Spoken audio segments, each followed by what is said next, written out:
Y en esta tercera y última parte veremos cuáles son los principios para la creación del prototipo. A ver, los prototipos analíticos son por lo general más flexibles que los prototipos físicos. Primero, al ser los prototipos analíticos ecuaciones o simulaciones por computadora, pueden ser mucho más flexibles en el caso que haya que cambiar y menos costosos que los prototipos físicos. Los prototipos físicos, ya que son físicos, necesitan tener materiales y necesitan tener algún proceso de manufactura para poder realizarlo.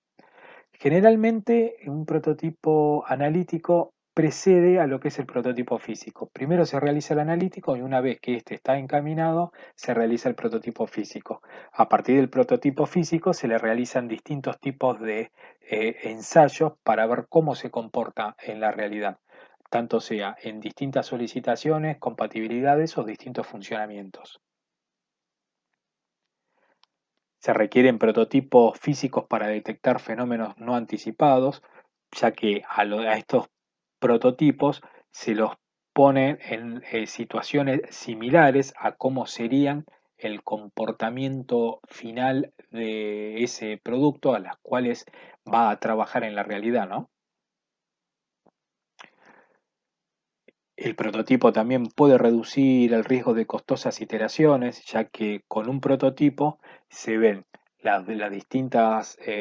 partes, cómo ensamblan entre sí, cómo están esas solicitaciones o esas prestaciones, y entonces con eso se evitan que una vez que está el producto terminado tenga que volver atrás en lo que es la etapa de diseño y volver a redimensionar esas situaciones porque no cumplen con las prestaciones o con las especificaciones que se tuvieron según la necesidad que se estaba estudiando.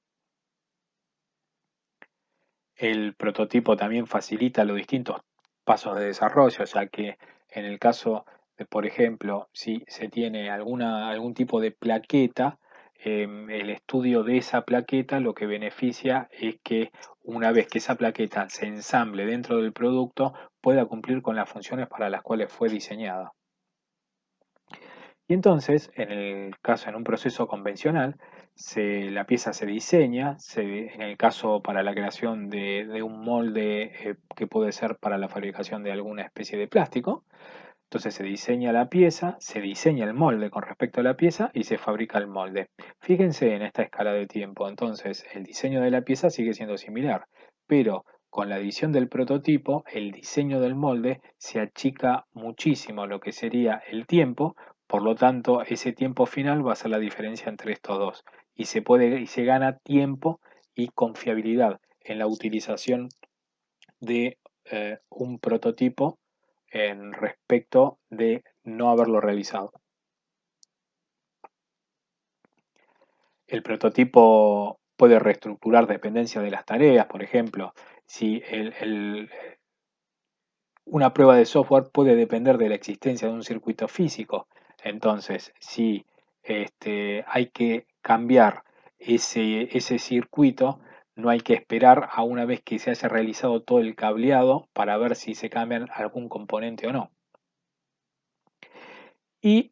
también para esta creación de prototipos, otro ejemplo para el proceso convencional es si se diseña está el diseño del sistema,